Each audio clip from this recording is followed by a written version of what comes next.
Thank you so much. I hope you can hear me. And a very warm welcome also from our side, PwC Germany. And thank you for joining on this Friday afternoon, because we all know the weather is going to be great in a second. The sun is coming out, but you're here today. And I think that's a pretty good choice you made. So today we will talk about transforming business for good. So it's about the role of ESG data, sustainable IT, digital ethics, and net zero standards in driving change. I'm Sina. As you know, I have the pleasure to guide you through this panel, but I don't want to giving too much away in the beginning, but I think we have really experts on stage and they're eagerly waiting to share their knowledge so that you know what you can expect during the next minutes. We will start off with a very varied panel, but afterwards we're really interested in your questions. So perhaps you have something in mind when you read the panel description you would be interested about. Use the chance, get up and let us know what you want to know more about. My colleagues are really happy. And I'm not alone here, you can see that. So let me introduce my fabulous colleagues and partners. We have Estelle Plus. She's manager at PwC and worked before at a sustainability consultancy, which now belongs to the Atos IT group. Her focus is sustainable IT, and she's mainly responsible for implementing ESG within the IT. So she's also, that's not all, she's also Munich office leader for the Women in Technology Network. And then we have Moritz, Dr. Moritz Kiese, who's an electrical engineer by trade and as partner at the company Feiner responsible for bespoke software solutions. That's also not all. He's one of the fathers responsible for the first European data trustee. Let's continue with Daniela Hanauer. She's a partner in risk and regulatory at PwC Germany. Focus is the regulatory and sustainable transformation. So furthermore, she's hosting the network Women Driving Integrity, and she's a member of the German Business Ethic Network and responsible for the Competence Center on Digital Ethic and Responsibility. And that's not all as well. So one thing is particularly close to her heart, I would say. So it's about creating platforms and initiatives for diversity, inclusion, and responsibility. Last, but definitely not least, Andy Feiner. We're really happy to have you on stage as well.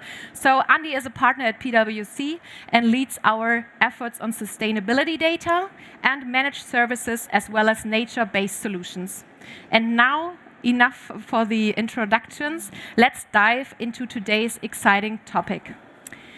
Transforming business for good and sustainable IT. In this context, one could maybe stumble across the term twin transition. But perhaps you all not know exactly what's behind it. So Estelle, what is behind twin transition? Well, it's pretty obvious that companies have a lot on their plate. There's been a pandemic, there is war on the European soil, and now there is also the need to digital transformation, which still needs to be accelerated. And on top of that, we have the ESG transformation. So that's a lot. And in this context, we at PwC were convinced that the twin transition is a solution to tackle this problem, to make you change, basically. And for that, we basically combine the sustainability and the digital agenda together. And when you explained it so far, what impact does this have on technology, or what are more or less the consequences then?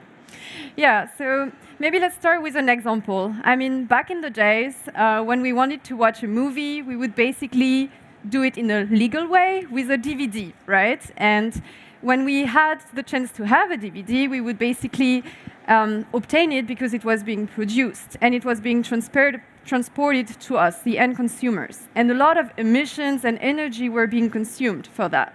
Now, of course, or ideally, we don't watch DVDs anymore. We use online streaming platforms such as Netflix. So what we are seeing right now, which is quite ironical, is a rebound effect. And what is a rebound effect? It's basically we improved a process thanks to technology, so that's great. But because we did that, we actually made another process, not so sustainable. And this is the problem we have right now with technology. Experts are witnessing that the computing power and the data storage needed is on the rise. And that's a problem, because we cannot tackle the ESG transformation with dirty technology. So this is why we do a sustainable IT solution. So maybe to be clear about that, what is sustainable IT? Well, there are two main aspects. The first one is more about the IT infrastructure. And IT infrastructure is about the foundation of the business, basically, of the IT business. And here we basically advise our clients with, for example, the data centers aspect. So it is pretty logical, so what kind of energy is being used for this data center, but more importantly, how do we measure it? What is the power usage efficiency of this data center? Can we notice some weaknesses with the cooling technique, with the hardware? So there are so many aspects to consider. And then, of course, everyone or almost everyone is using a cloud, right? And for that, thankfully, most of the hyperscalers have provided us with a sustainability calculator, where as a consumer, you understand super easily what are the consequences of your services on the cloud. And thanks to this transparency, you understand as a consumer what are, for example, here your Scope 3 related emissions on the IT side. So that would be about the IT infrastructure. The other aspect that we consider is, of course, digital workplace. How are people working together? How are they enabled? And here, basically, I always advise to consider two main aspects. The first one is, of course, about the hardware again. So what kind of hardware are we providing the employees? Are they being purchased on a sustainability criteria, such as the energy efficiency of this hardware, all the emissions that were needed to produce this hardware, and so on? Because that's super important, right? When you think about the number of employees you have in a company, it's a lot of impact that you can do here. And then, more important, again, the people. So the hidden champions that we tend to forget are the enterprise architects, because the enterprise architect is actually like this kind of interface between business and IT. And when you empower them, when you explain them, hey, we need the IT to do this and that in our business, they can actually work on super simple stuff, such as application rationalization, which basically means instead of using 10 times the same application in 10 different business capabilities, you just use one, but you just make it more performant. This is a great way to enable your business here. And then a really nice example I always like to quote is about Otto. Otto basically did a so-called digital cleanup day.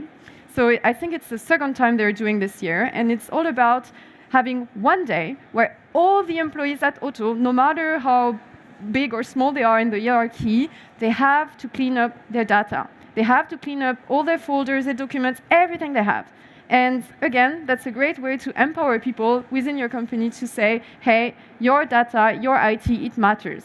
So in a nutshell, if you think that IT is not so important for your net zero transformation, well, think again.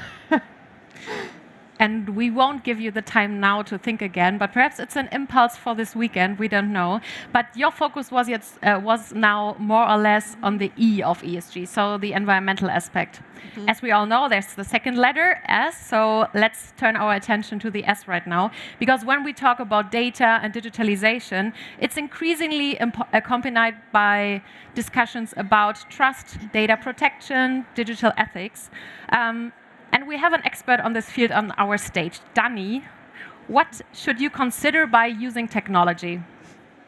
Yeah, so as we also heard from Estelle and the use cases we see, it's a struggle around decision making actually. And when we discussed digital ethics, we actually did some studies. 2 years ago, when we released our first study, we clearly saw actually the companies we interviewed, they very much focused on data protection, data security. Now, actually, we just are going to launch our new paper, and it's going to happen in 2 weeks' time. Great if you dial in. And what we really see in those interviews, the scope has widened heavily. So people discussing about how are we going to use ChatGPT in our organizations. Organizations are giving themselves AI guidelines. And when we discuss and work with companies, we actually encourage them to build a framework that supports decision making in terms of also considering ethical aspects when they do innovations, ethical aspects also when they decide on which technology to use. So in addition also to the E factor, we encourage organizations also to think in a structured way, giving guidelines and guide rails in terms of finding the right way how to use technology, but then also enable people and employees to actually foster the full potential of technology. Because what we also saw by the examples, and we truly believe that technology will be and is one of the significant enablers also for sustainability. And we need to tackle it, and we need to tackle it now. So digital ethics is for us really an enabling instrument to see that implemented into organization. And it's interesting because it has various stakeholders. And so also that multi-stakeholder approach, and Estelle, you focused on the system architects who are so important. But when I look at my panelists there as well, it's also whoever takes care of data, but whoever takes also care in terms of implementing technology, developing or finding innovation. For us, it's important to identify those significant spots and decision-making points in the organization. And then actually, as you said, encourage people to also think in an ethical way, to think in terms of, are there biases in the processes we implement? Or is there actually a potential to uplift by providing equal share by using technology? So you see, it's really a combination. And for us, it's great to see that more and more industries and organizations are actually talking about corporate digital responsibility. Perfect. And now that we've heard how to use technology or what to consider when using technology, I would like to suggest a slight change of perspective. And let's talk about how can businesses help overall to reach ESG goals. So what to consider from their perspective also in the ESG transformation. Anni, what would be your point on this? So probably it's a combination of, first of all, setting yourself a science-based target. So science-based targets are a net zero target. It is an initiative that was incubated by the WWF and the UN Global Compact, and it's about, transforming your business along 4 main stages. The first is to set a near-term goal, which is kind of a 10-year goal, 2030, to decarbonize your business by about 50%. And then there's a long-term goal, which is about 2045 to 2050, which then on average decarbonizes your business by 90%.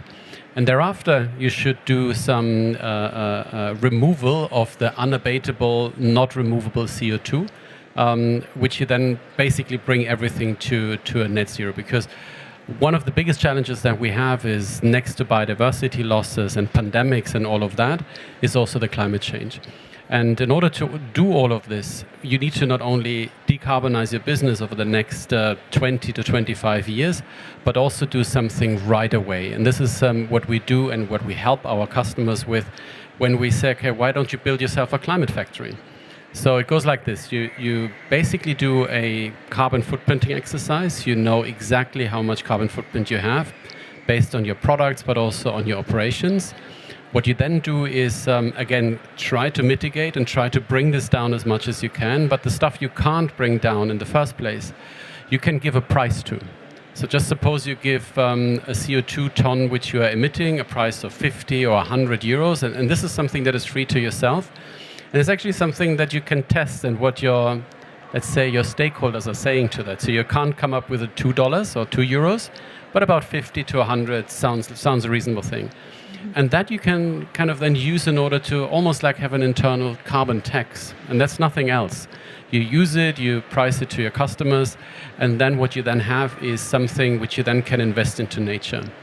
And the interesting thing that we have come up with all of the troubles that is out there at the moment with the carbon certificates that you can buy at the market, with all of the allegations that 90% of them do not exist or should not exist, and so you don't want to go there.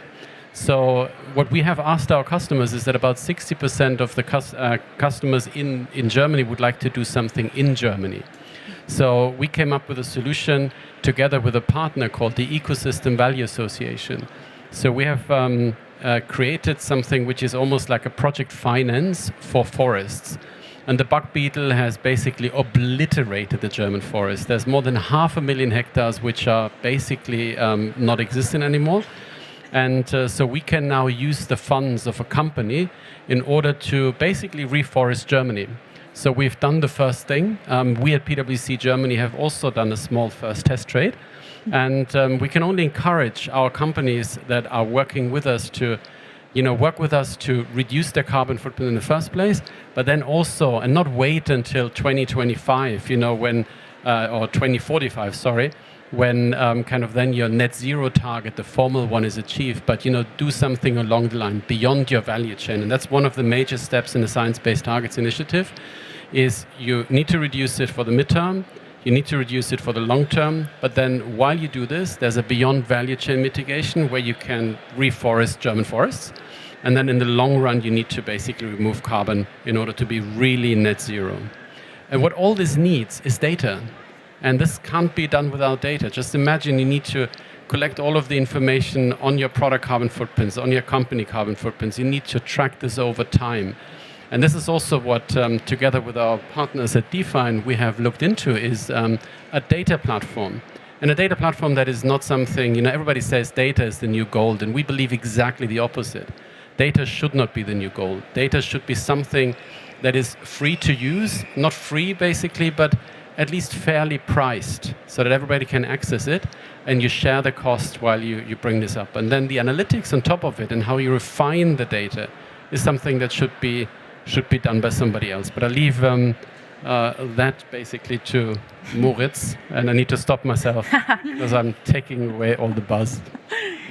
No worries about that. But I think you directly went in the direction, like, it's all about the whole transparency thing. It's so easy to say, yeah, as a company, we're really transparent, but the hard thing is not about the communication. So, this should be done correctly, but it's about how can I actually prove with data that we are transparent. And this is exactly where Dataland comes in. I think you did not mention the name before, and probably a lot of you are like now a little bit wondering, like, okay, La La Land, Dataland, what it's all about. And there's someone who's bringing a little bit of light into the darkness, and that's Moritz. At least I'll try. So Andy already spoke a bit about science-based targets, and that basically means you start to measure things. Instead of giving warm and fuzzy assurances, you really put it down to numbers. And one of the first industries that really needs to take care of that, ironically, is the financial industry, because they have to prove for every credit they give out, is this a credit that is greener or less green? Let's put it that way. And in order to do that, they need reliable data. And as it turns out, this data is terribly hard to actually come by. And why is that? Well, there's very little in terms of standardization. So there's a lot of standards, but not the single one that actually does it. So you have the liberty of choosing whatever standard that somebody might fill out. And on the other hand, as Andy also rightly described, we've told people times and again that data is the new gold. And what do you do with gold? You put it back in a treasure, hide it, and don't touch it again. And that's exactly what's not working with data, right? As long as nobody uses data, it's pretty much useless. So what we're trying to do with Dataland is building a platform that allows people who create data to retain control.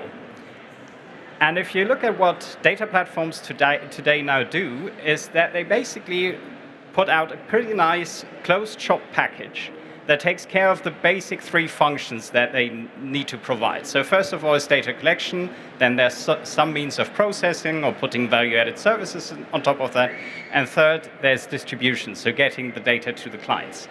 And at the moment, this is, as I said, a closed shop. So you choose what one single provider will provide you, and that's it. So there's no real ecosystem around this, and this is exactly what we're trying to achieve with Dataland.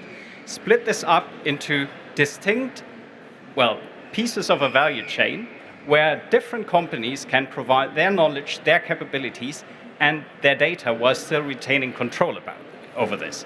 So the operating model of Dataland is a lot different to any of the data providers you might already know, like Bloomberg, Refinitiv, and all these sorts of providers, which basically means that instead of being just this one ominous black hole for data that collects and collects and collects, Dataland is more or less the glue between these three functional pieces you need in order to be a usable data platform.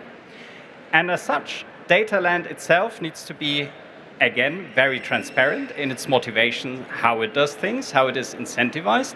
So in contrast to those existing data providers, Dataland does not care about the inherent value. Instead, it cares about the transaction of the data itself. So it will operate at a cost-plus model, meaning that whatever somebody who provides data at a fair price gets, Dataland will not amplify this, but rather put on some sort of transaction cost on top, which basically accommodates the development costs, the computing costs we need, and all these sort of things, but nothing more, nothing less. The moment this becomes more profitable than expected or anticipated, Dataland will be forced by its very nature to drive down the prices of this data by making it cheaper. So there will be no way, in a sense, where Dataland becomes, again, this monopole on the market which can drive prices in any direction it wants. It will rather remain just a fair share above the initial costs of data processing on, and so on. And by that, we simply hope that people will be eager to share their data since they will retain control over it. So there's no risk associated with them that they will give it away. It goes away some black hole and you discover only later on what somebody else basically gained with this data, but rather incentivizing them for every transaction that has come out of this data, they will get a fair share back to this. And with this setup, we hope that we not only build a new data provider who would need that, but rather a full-fledged ecosystem that will allow people to share data while still being in control over that and thus overcoming this initial hurdle of, basically trusting somebody else with your gold. Thank you, Moritz. And I would like to get you a little bit in the right mood because in some minutes we would like to know your questions. But before, I'm turning back to my colleagues, and we have never done a pre-run or something like this. So we know each other, we know the topics you were talking about, but I would be interested in how would you spontaneously, perhaps from your individual perspective, sum up what you just, in one sentence, what is your impression about what we just stated on stage? Estelle? Well, we need to tackle this transformation, and we can only do this thanks to technology, but a clean, ethical technology which has data, of course. Very good. Okay, one last perhaps. Moritz, what about you? Well, I would say that technology is as much the solution as the problem that we've discussed so far, right? So in order to tackle this transformation, we will need technology, but we will also have to be careful on how to actually use it. Perfect. And now it's time to really get out the mics. I would just take perhaps yours, and you can share the mic. So where are some questions? Is there something you want to know about? So we had the topic, just to remind you, of digital ethics, then Dataland, the whole I would say, no, I was thinking about your sentence that data is not gold, should not be the new gold. That's Andy. And then we have Estelle with the green IT, sustainable IT. So someone in the round who has a questions. Over there. There's a mic. You get yours back. Yeah, thank you for the presentation. Very insightful. We always talk about data, and for me, I mean, everyone knows what data is. It's information, right? But on Dataland, what kind of information, what kind of data is being transferred there today? So what other use cases would be interesting? Thank you. So basically, we start with anything that is useful in the topics of ESG, right? So what we have now collected is basically a set of, for example, level 3 taxonomy data that is available out there, at least for all the companies in Germany. And we expect to grow that considerably. This is just the starting point so that the whole application gets useful. Okay, another question in the first row. How do you, maybe you can tell us a little bit more, how do you keep the data for yourself, the control for yourself? I mean, you say you are in control of your data, but if I buy it, I can make with it what I want. Can't I? So the answer to that is twofold. So first of all, some part of the data we're talking about is already public data in the sense that companies need to publish that anyway. So it's out there. So what DataLand there does, it collects it so that you can actually use it and don't have to dig to all 300 pages of a PDF yourself. So in that sense, it's only useful, but it's not really retaining data, right? For the other thing, we're using a data trustee where you're able to keep the data to yourself, and only the trustee will be able to process the data and, for example, provide analysis on top of that. So DataLand, in a sense, never sees the actual data that is going into this calculation. Thank you.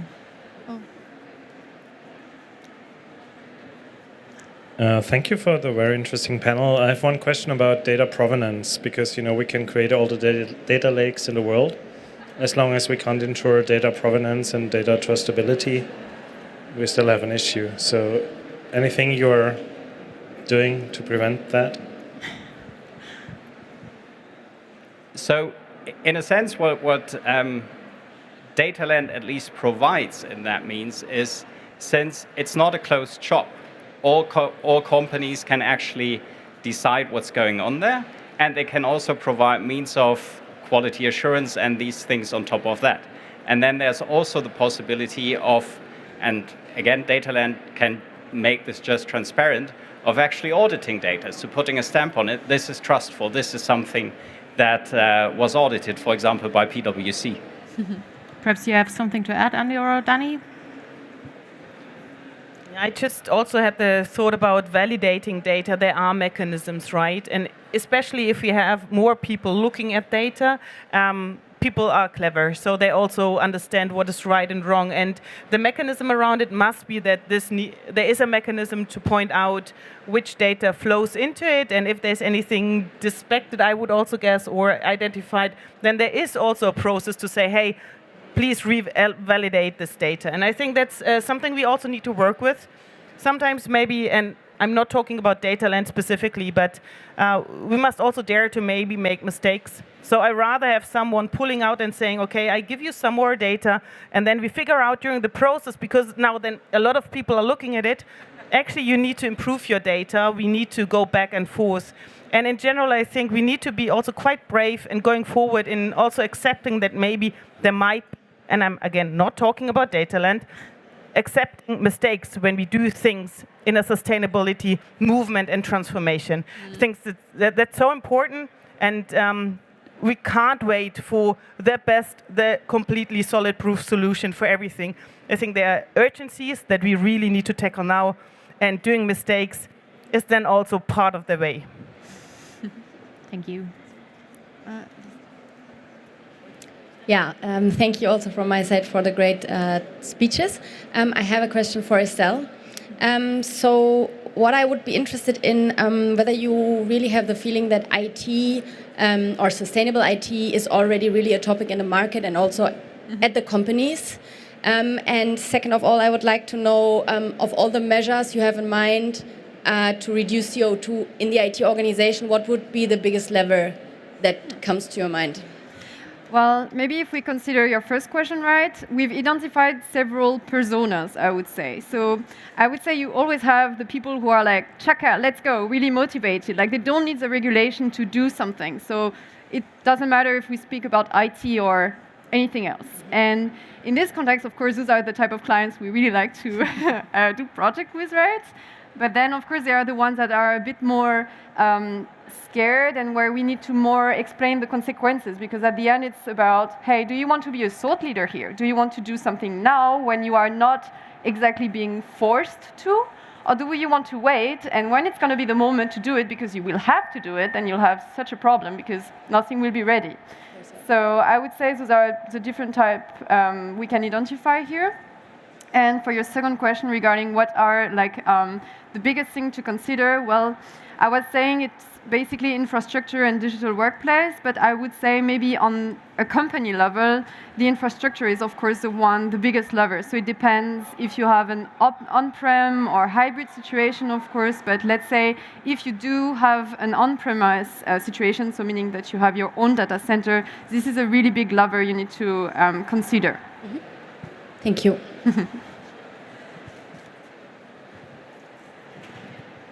This is somewhat following up on that question. I work in the digital strategy team of one of those big companies back there. Mm-hmm. And from the corporate perspective, IT is simply not the main carbon driver, right? Typically, IT is considered a cost driver. Whenever I speak to top management, the point is, well, but it's not the most important thing to look in terms of sustainability. Mm-hmm. What would be my best argument for them to actually go forward with a digital sustainability strategy? Well, because you just said that it's something about that IT is often related to costs, I would definitely actually argue that whenever you do some optimization with your infrastructure, for example, well, you actually reduce your costs as well, because a data center that you use, but you don't need it actually, because all your services could be virtualized or anything. This is basically you saving money at the end. So this is a great win-win situation, because on the one hand, well, you save energy, and on the other hand, you save some useless costs. So I would definitely try to push the argument forward. Well, if this is not about sustainability right now, think at least about all the energy and the resources that you use for nothing. Are there any more burning questions right now?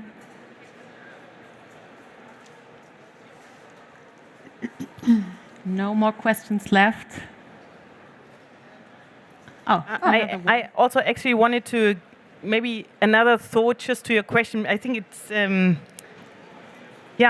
it's actually also in the context of sustainability, and if everybody takes a step back and actually reflects on like what can I contribute and how can I contribute, then maybe the smaller step but the reachable step and the actually easily changeable step in the IT infrastructure, there are options that are available. We do have those at hand.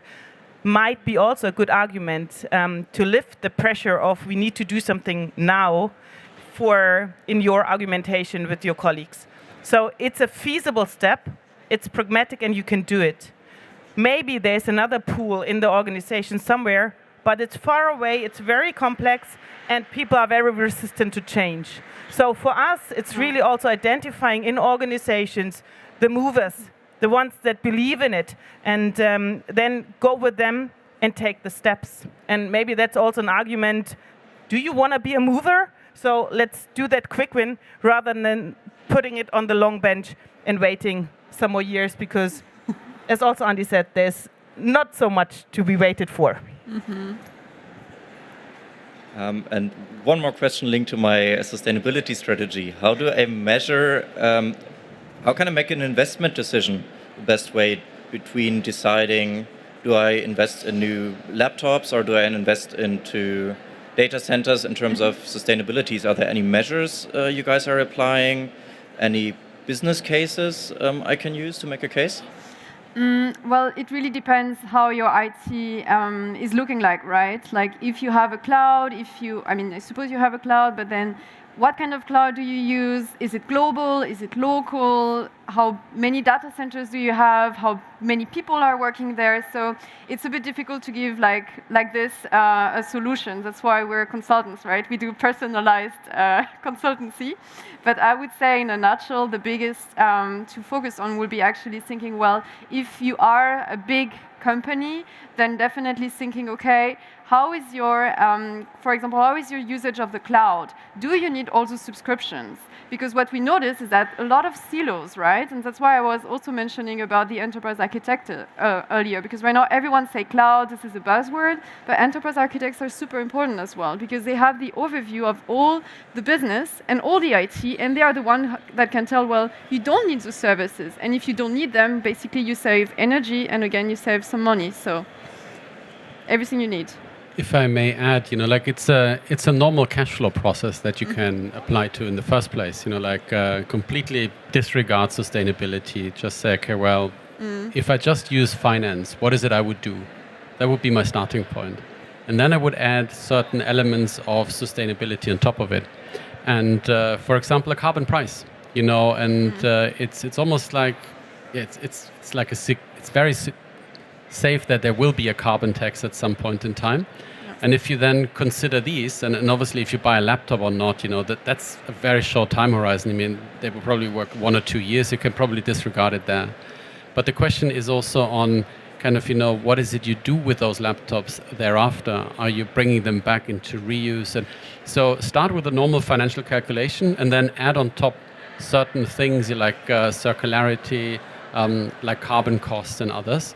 And then you might end up something that your CFO or the people that give you the money to buy that stuff will understand, and you just put a price on it. That's usually the thing that works.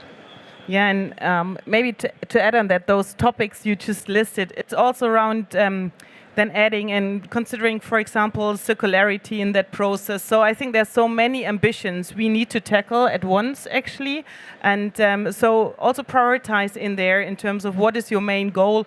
But I think it's very also depending on your business model, obviously. But in general, we really see that the more we actually precisely put that on decision processes, and that's a decision process, do I invest, do I not invest, and add sustainability factors on that, the more it gets considered in decision-making processes. And that's what we really strive for, because then it's anchored in organizations' decision-making, and that's making the difference for organizations and for us and society. Thank you. So I don't see any more questions, but actually I was wondering when I prepared for the panel, so I was thinking about when we take a look into 10 years from now, perhaps, because I think you all will have a view on that. When we're talking about the ESG transformation and you were talking about change, what do you think from 10 years in now? Is the change more driven by regulations, because there will be more and more regulations, because people and companies must do it? Or do you think there will also be a shift in the behavior? So is it like intrinsically motivated then? I would be interested in your view on that. And I think all of you might have a view on that. So whoever wants to start. I can go first, and I'll be the gloomy now. I will say that companies will not do this on a voluntary basis. You need regulation for that. And this is just anchored in psychology. Everybody is trying to kind of maximize their own utility. Yes, there is the Patagonias out there, but there are very few Patagonias out there. And if you just see, like, for example, one of the big oil companies now just raised their dividend because they had such a big windfall gain, like instead of, putting this back into the market. So unfortunately, we have the wrong target function in all of this. Money seems to be the only, measuring factor. And if you have that and you do not price the externalities properly, then you have that problem. And that was kind of what I said earlier. Start with the normal finance function, then add externalities. That was exactly what I was saying. And I firmly believe if we do not enact regulation properly, we will sit here in 10 years' time and we'll have a higher CO2 emission than we have today. Thank you. Who wants to go next? Moritz? I will go with Andy. Basically money is a database for resource allocation, right? So the thing is, as long as we don't twist this allocation algorithm in a way that incentivizes ESG worthwhile undertakings, nobody will do it on their own unless you have the Patagonias. And for a lot of people, that's a very tough decision to make, because basically, if they argue, look, we should be more ESG compliant, but on the other hand, they're responsible for 10,000 people who are working for them, and they know, well, there's somebody around there who is probably not taking that much care of myself. Do I really want to risk all the lives of that people? That's a very tough thing to ask from an individual person. And I think the moment the pain becomes bigger by having more floods, more fires, more God knows what, the acceptance of putting this regulation will be a lot higher. And on a very, let's put it on a very common level, it will be easier for the enterprises then. because then they don't have to argue, right? Nobody asks whether you pay taxes. Obviously, there's a debate on how much you should pay and where you would pay them, but still you do. The fundamental is not really in question. Yeah. Yeah, so my home base is risk and regulatory with a strong sustainability focus and completely going into sustainability with focusing actually what can companies do. And I fully agree with you, but I also see actually when we are now asked to provide consultancy support in a different field on social sustainability, the UN guiding principles on human rights, we all know them, they were out there. There were also the national plans out there.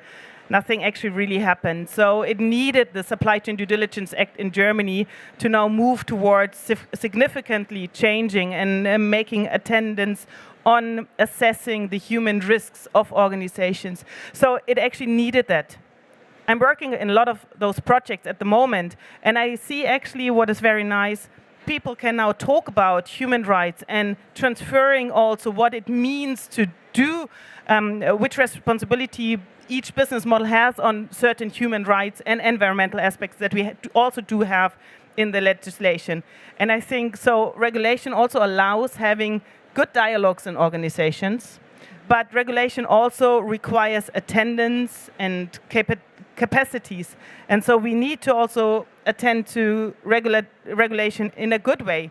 And what I also see, and that's very encouraging, I see organizations who are asking us, okay, what do we need to do to fulfill regulation, but what can we also do to have an impact immediately, to also see that. And so for us, I'm just giving you an example, we work with organizations on the topic on fulfilling Supply Chain Due Diligence Act, but we are also working with them on supplier diversity and inclusion and rethinking their supply chains in a more diverse and inclusive way, engaging with social businesses, for example. It's a whole other topic, so it also shows that we have a variety of topics. It's the E, the S, and the G that really is vital in that. So, yeah, but we all agree, regulation, but take it wisely. Estelle, maybe I would just add, of course I agree with that, but we have a war talent, right? And right now, the younger generation, so the Gen Z, is also super invested with this topic. And as an employer, if you want people, which everyone's do, right, you need to make sure that you stay attractive. So with the regulation on the side, if you don't commit yourself for ESG purposes and demonstrate a true attention and motivation for that, you won't have any employees because the younger one will say bye. Perfect. And we heard a lot about the different roles that there are when it comes to ESG transformation and driving change. And also the talent aspect is like, when you're talking to professionals, I think one of the most urgent challenges right now, especially when you are looking at the next years to come. But with regard to the timing, I have to say that we are at the end of our panel, and we wish you a very nice evening, and we are very happy that you've all been here. Thank you so much also for all your questions. And there was still a last question, so we have time for this, I think. Yeah, thank you. Estelle, you just touched the word war of talent. And I know all of these topics that we discussed today, I think they need to be tackled by the organizations, right?